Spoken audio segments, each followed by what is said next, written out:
السلام عليكم ورحمة الله وبركاته. بانكي واحد كيسا قبا oduu gammachiisaa baankii raammis baankii hayyoota gurguddaa fi aalimoota keenyaan hundeeffamte yoo taatu yeroo ammaan tanaa unkaa isiirraa eegamu hunda guuttachuudhaan waa walal jechaa dhofteeti jirti baankii raammis. Dhugamatti carraan baankii raammis argate tun waan nu taruu hin qabne waan taateef بانكين ونقف في ميتي دلدلة قف في ميتي أكمل ما نتدا دابن خانتي لما حواس ماتي أمة ولدتي دا جدو خيني ولدتي دا أكنمني ولينكن داي ديمو غدا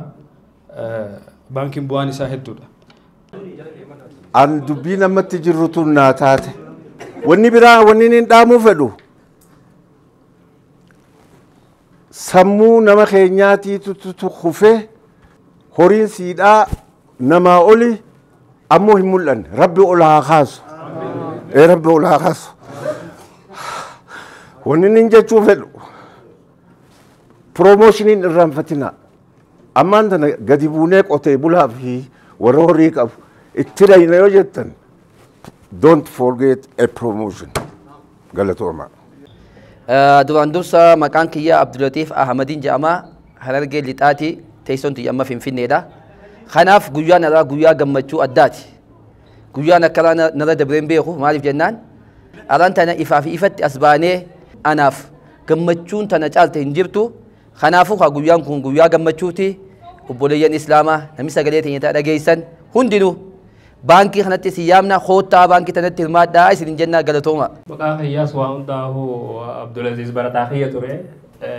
خاصة جرايرو سنرا انفتو مقاه ياسو في خناناني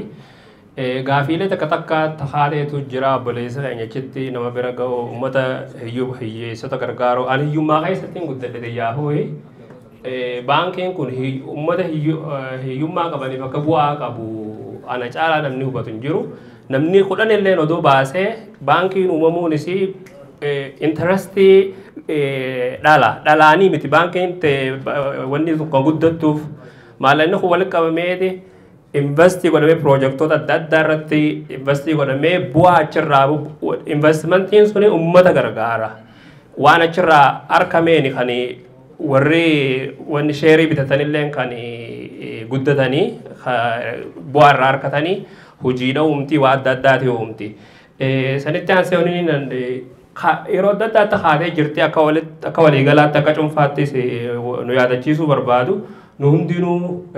wanni kana keessa seenuun waa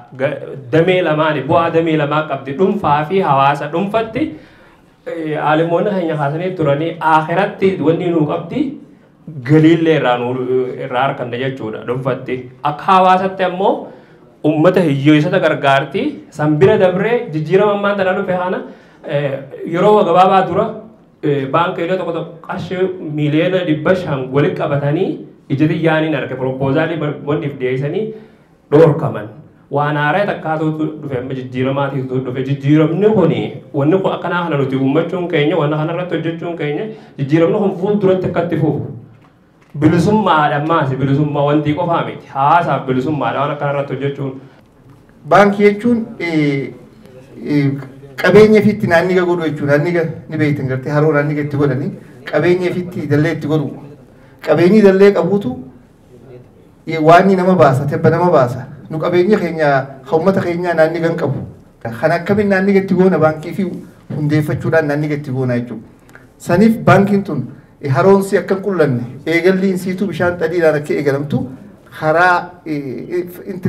interest firiidhaan dhuftee jechuudha ribaa alatti. Faayidaa isin diinagdeef qabdu ta hawaasummaaf qabdu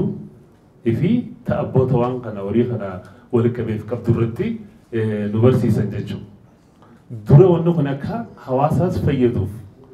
iddoo cufatti gabbuusanii namni cufa dhagahee amansiifamee faayidaan isin qabdu qaraasifamee yoo akkasitti hawaasaa ta'e taate hawaasaas fayyaddeeti abbaan baankii kanaatiif hedduu tahee eegamti jechuudha baankii turelleen laacelloo ummataa laacelloo nama hedduu taati